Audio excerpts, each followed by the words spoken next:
All right, hello there. Glad you could join us on another edition of your one and only agenda. And you know, it's another opportunity for us to talk about issues. Now, before I do that, let me introduce myself. I am your host, Henry Williams. And today we'll be talking about something, as usual, that affects you. Yes, because it's all about you. And I'm sure you'll be interested in what we'll be talking about today. Issues coming up today. We're talking about NCC, the Nigerian Communications Commission, and the number portability mandate. Now, to talk about this issue, first of all, I would like to say the mobile phone companies have been directed by the Executive Vice Chairman of the Nigerian Communications Commission, NCC, Eugene Jua, to provide mobile number portability, MNP. Now, the service definitely should gladden the hearts of Nigeria's vibrant telecoms market, counting over 96 million active phone lines, more than 131.8 million connected lines, and over 178.1 million as of February 2012. Now, in this edition of the agenda, I have somebody, an authoritative person, who will give us first-hand information on this new initiative. And his name is Tony Ojobo. He is the Director, Public Affairs, Nigerian Communications Commission. So we won't just be speculating here, we'll be hearing from the horse's mouth. I want to thank you for coming on the show, sir. Thank you for having me. It's great to have you on the show. Thank you very much. Definitely, you know this, talking about the NCC for a while now, we've been, a lot of Nigerians have not been happy with the telecom services they've been getting, and it's really a privilege for you to come on the show today because I have a lot of questions I will be bombarding you with this, this afternoon. So that's all right. All right, and I definitely know that you're up to the task. Now, first of all, to my first question, can you please enlighten Nigerians and users what number portability means to the layman? Well, thank you very much. Mobile number portability, in maybe simplest of terms, okay, would be the ability for you to switch service providers using the same number. Okay. In other words, you are presently locked onto a particular network. Okay. And because you have used that number for a period of time, all your contacts, okay, your associates, colleagues, friends, family members, okay, know you with that particular number. All right. And previously, before now, for the fear of losing those contacts, you rather get a new SIM and have a new phone, okay, than to maybe move that SIM to another service provider. But what the MNP does now is that it provides a platform, okay, via which you can use your number for life, regardless of the network that you're using. And so what that does is that it gives you the power of choice to choose the network that you prefer, your preferred network. Okay, okay, thank you very much. That was quite explicit. Now, obviously, the advantages of this MNP, they're limitless in terms of the fact that a lot of consumers have that challenge. Somehow they are stuck on one service right now because they are afraid of losing their contacts and all the reasons you've pointed out. Right. Now, NNP now wipes all that away, you know, all that fear away. So the consumer has more powers right now. In his hands. In his hands, yes, right? And that is a very good one. But, you know, we're not just hearing of this for the first time. Yeah. We've heard in the past that the NCC had previously announced several dates for the takeoff of this brilliant idea, but it was not to be. Does this latest launch now, does it suggest that NCC is ready to kick off with this project? Well, thank you very much. The delay actually was not from the Commission. Okay. The MNP was to be launched on the 25th of March, okay, this last month. But the service providers requested the Commission to give them a little more time, okay, about 3 weeks. And what is that time for? Now, testing across networks was going on because you have to port from one network to another network. So in order to have a seamless regime of number portability, they requested for them to test all of the links between across networks, as well as links with the mobile number portability operator, you know, who will actually be the administrative organ that would, facilitate the porting across networks. So there has to be a stand-in between. Yes, there are 3 parties that are actually involved in the porting regime. Okay. You have the network of the subscriber that wants to port, that is the current service provider. Okay. You have the mobile number portability operator, who is called the administrator. Okay. And then you have the network that you want to port to. Okay. So these are the 3 entities that are involved in the porting process. Now, so if you, for instance, are dissatisfied with your current network, now what you're required to do is to visit the customer service premises of your network of choice that you want to port to. Okay, you have to be there in person. Yes, you have to be there in person. And the reason why you have to be there in person, in our case here, is that 1, there has to be verification to confirm that you're actually the authentic owner of that line. Okay. And then secondly, you'll be required to produce a photo ID. Okay. Now, if you don't have a photo ID, then they capture your picture, you know, using the webcam, and of course ensure that you're properly registered. And the reason is because of to avoid issues of identity theft and all such likes. So that's the process. You go to the premises of the network of choice that you want to port to. They will give you a form. You fill that form. Of course, some information will be required. You fill that form, and then they will process it. Now, porting is supposed to take a period of 48 hours, between which time you made the request to port and when porting actually is finalized. Okay. Now, there would be a certain short code that is provided for you to send a text to. Now, the moment you send a text to that short code, porting process begins. Okay. All right. And at that point, you can abort the process. After you have done the verification. Have sent that text, yes. And after you have done the verification. Now, that SMS that you send enters into the system, and then all of the processes begins. Now, the moment the porting process is completed, all the administrative processes are completed. You also receive another text message informing you that porting is completed. Then, at that point, you're now on the network of choice.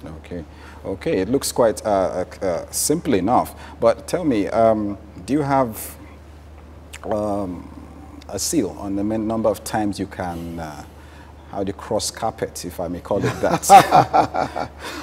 Well, you have because 90 days. 90 days window. Okay. Assuming, for instance, you port from your current service provider to another service provider. Okay. Now, you have to wait for 90 days. You have to be locked in for 90 days before you can initiate another port order process. And the reason is to forestall abuse of process. You might have a situation where people are porting every day. That is what I was suggesting. I'm not satisfied with the service. Tomorrow I have to move to network B. The day after tomorrow I'm moving to C. And then another, in 3 days he has already moved to like tested all the networks and then goes back to the old net. So really to forestall abuse, and also because there are also billing issues involved. Because once you are in a new network, yes, I'll come to that. Of course, you make calls, and of course, bills have to be paid. So, but if you switch networks within a week, you probably use 4 networks, then bill reconciliation could become a challenge. So that's why really you have 90 days, and then within that 90 days, of course, the billing issues are supposed to have been sorted out. And even if you are moving to any other network, you probably would have paid whatever bill that has accrued on that particular network. Or you will have finished using whatever credit you have. Then you now move to the network of choice again. All right, so far so good. Now you're talking about issue of billing and definitely whenever money is involved, people want to be very clear on issues. Now, we're talking about transfer, porting, moving to another line. Do you, the NCC rules that only porting transaction charges under the Nigeria MNP business rules will be charged or levied by the central order handling. Did you get that, sir? That's right. Can you throw more light on this? Now, that's where you have, that's where the administrator comes in, because you have the administrator that handles the processes, you know, and, you know, processes all of that request, including whatever fees are supposed to be paid and all of that. But of course, porting is free. Okay. To the subscriber. It's free to the subscriber. It's free to the subscriber. Okay. It's only the recipient operator. That's right. Okay. That pays. That pays the cost. That's right. Because they are receiving. They are receiving. Okay. So at least they are getting the benefits, so they should be able to pay. It's not just FOC. Now receiving, so something has to be paid for that. Paid for that. Yes. So the administrator handles all of that processes. Okay.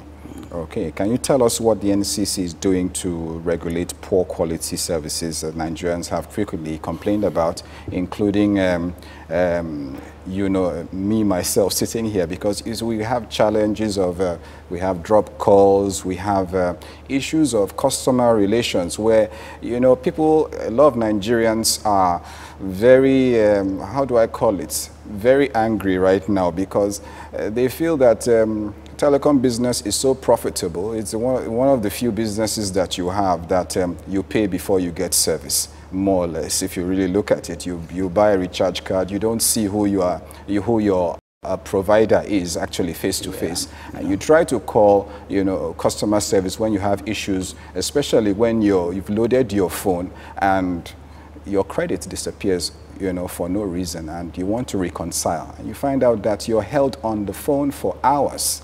You know, these are the experiences of some Nigerians every day. Well, in any competitive industrial service, you see, one, you must have established a rule of law. Okay. There has to be a regulation. Okay. Guidelines that would kind of provide, be a kind of check to whoever is playing in that particular environment. Now, we have what you call the quality of service guidelines, which actually was gazetted early last year. And the guidelines provides for certain key performance indicators that are supposed to be met by all the networks. Targets are set in terms of the benchmarks for all of those parameters.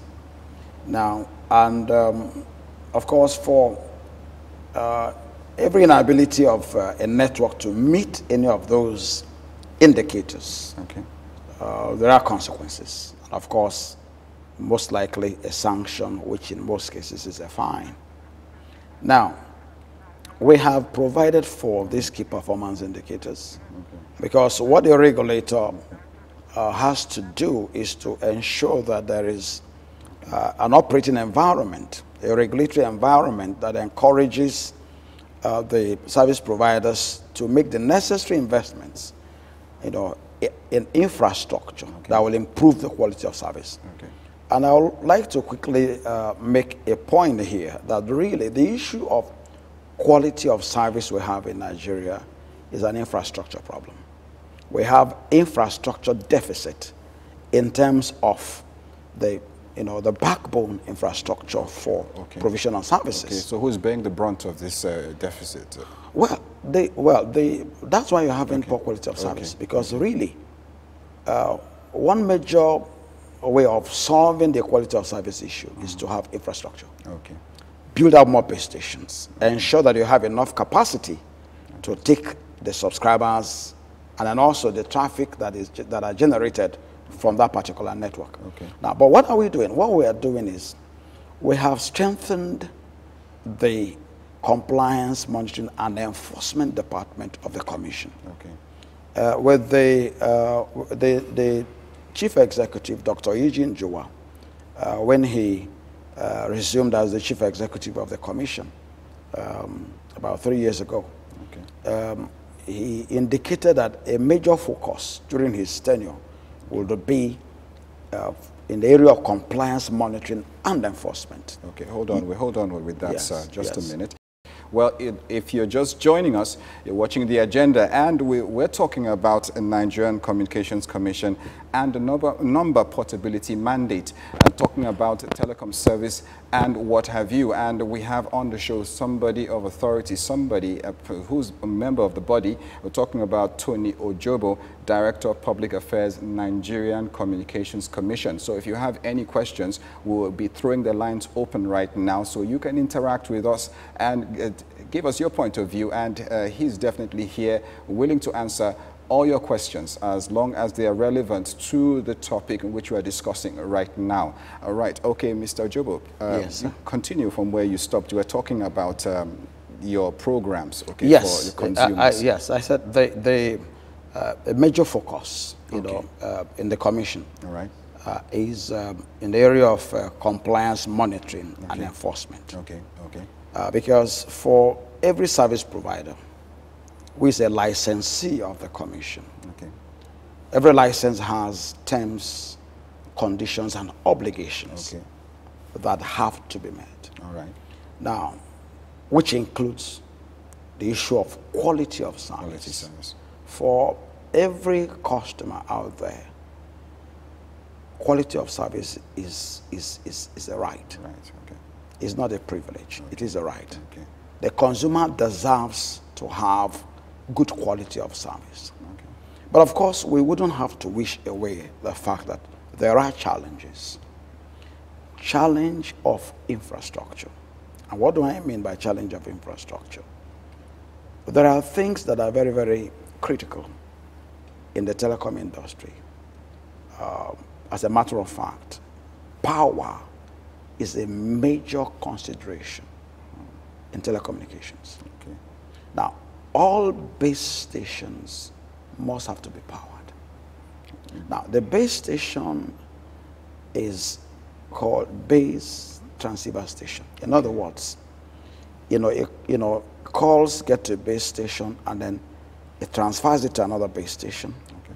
Because GSM is a cellular network, like cells. Okay. Now, there should be handover from one base station to another base station. Now, so what happens, for instance, is this. If a particular base station is down, maybe on your route you're driving, for instance, and you're on your phone, now all of a sudden your call drops. You're speaking to someone, and you get to some place, the person can't hear you. After a while, it drops.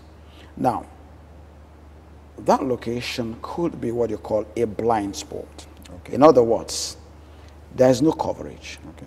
You don't have a base station that is covering that particular location. Okay. Or the base station covering that location might be down.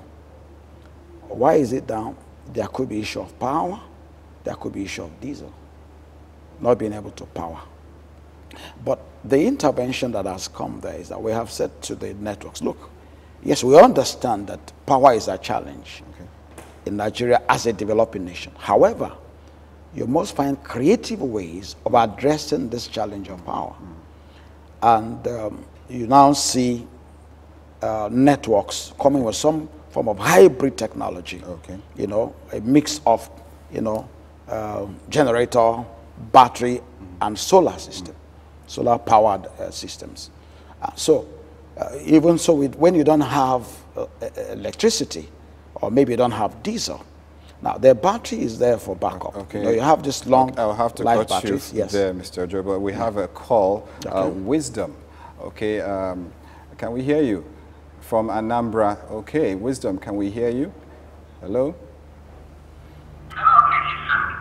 All right, we're listening, Wisdom. Hello? Yeah, we can hear you, Wisdom. Please go ahead. Please go ahead with your, turn down the audio, turn down whatever receiver you're using to watch us so we can hear you loud and clear so you don't sound like an extraterrestrial. Thank you. Hello? Are you still there, Wisdom? Okay, please go ahead. Yeah, so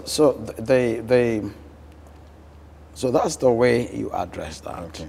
In terms of once you you have all of those in place. All right. And then once there is a breach, of course, there is a sanction. Okay. So all of that is in place. You know, they call actually distracted my frame of thought. But the idea is this: what is the commission doing to address the issue of quality of service? Okay. Now, regulatory intervention.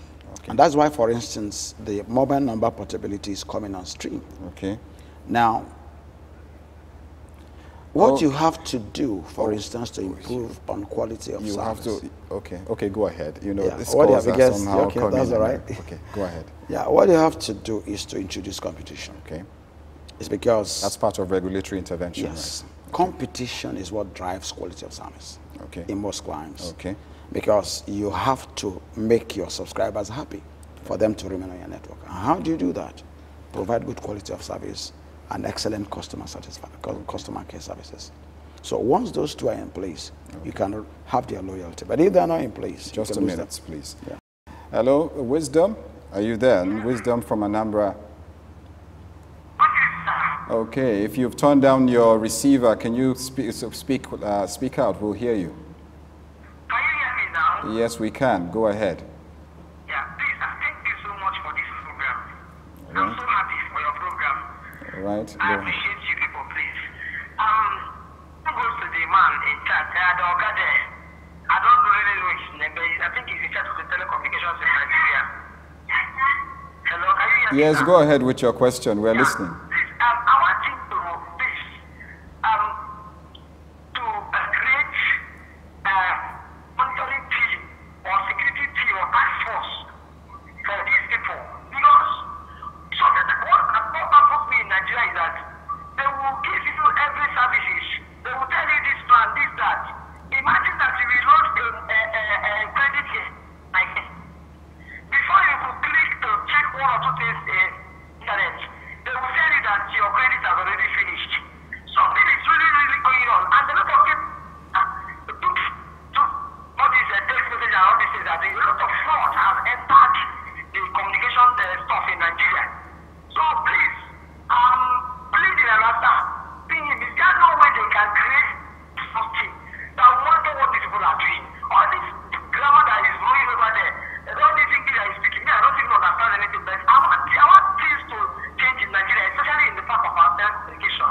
Okay. Please, sir, I am pleading. All right, Wisdom. Thank you very much, Wisdom. Now, what Wisdom is talking about now is talking about, I think, exorbitant pricing of services. These telecom companies also provide internet service, don't they?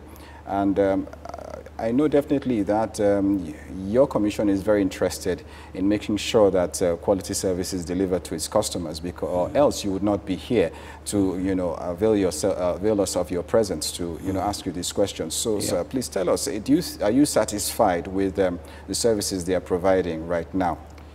Well, I will have to respond to the man first before. Questions, yeah. Of course, he's talking He's about an aggrieved consumer, but I think people should also be a bit civil, you know, in the comments they make, especially on international television.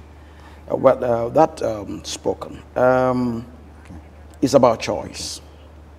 You see, the internet, for all the service providers, they have different packages. Okay. There are some that maybe you for a day, some for a week, some for 2 weeks, and some maybe for a month, depending on the package. It's all about the size of bandwidth. If, for instance, you take, say, a package of, say, 10 gigabytes, for instance, or 10 megabytes, as the case may be, and you're supposed to use it for a month.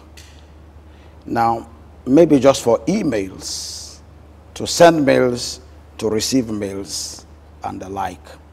But the moment you download pictures and video, you exhaust the bandwidth. Okay. So it's not necessarily about, and you know, people have to be knowledgeable. And that's why when you subscribe to a service like this, if you have such a challenge, you go to the customer care center of your network and complain. Say, look, I got this package for my internet. And before I could use it, it just finished. They want to ask you, what did you do with your phone? Did you download pictures? Did you upload picture? So those are the things, because these days people send pictures and all of that. The moment you download picture, or maybe go to YouTube, for instance, and download a video, the moment you do that, you are actually eating into the bandwidth that is given to you. So what you're actually paying for is the bandwidth. You're not paying for service for a whole day. It's that bandwidth which is estimated to last for a whole day. For instance, if you bought the package for a day, if you're an average user. But if you're a heavy user, now someone could use this for a day. You can use yours for 30 minutes because it is about bandwidth. The moment you exhaust the bandwidth, the service ends. So people need to understand that. And I think that's the challenge the young man had, in the sense that probably he was using it to download pictures or videos, as the case may be, and then exhausted it. But when people have issues like this, the place to go to is the customer care center. And I think that we as a people, we need to imbibe the culture of knowing how to take advantage of our power as consumers all over the world. You can have someone go to a customer care center for something as little as $5. But in our client, people say, well, I wouldn't have to go and waste. Is it because of 500 naira that I have to go and queue at a customer center? No, it's not just about the money. It is about principles. Something has to be corrected. And until consumers begin at least to take the service providers to task, you know, like this, I mean, you know, the consumer has his own responsibility as well. I'll just have to pause you there, please. We have a queue, and a lot of consumers are trying to call in. Do we have anybody on the line now? Okay, we don't have anybody on the line. Well, let's take a look at a few frequently asked questions, you know, about, you know, the new program that is being rolled out, talking about the portability, number portability. Okay, what type of phone numbers can be ported? Well, only the phone numbers on the GSM network. Phone numbers. Just the 4 GSM networks currently providing service. Etisalat, Airtel, Glo, and MTN. Only subscribers on these networks can port at the moment. Who are those who can use this system? Is it available to every subscriber can? Once you are a dissatisfied subscriber or consumer, you have the right to port. And then also you might have a service provider that is offering maybe better tariff plan, for instance, or offering better value-added services. Maybe their internet connection is more efficient than the other networks. So so it's actually a buyer decision. It's a consumer decision. The consumer takes the decision. He evaluates, for instance, the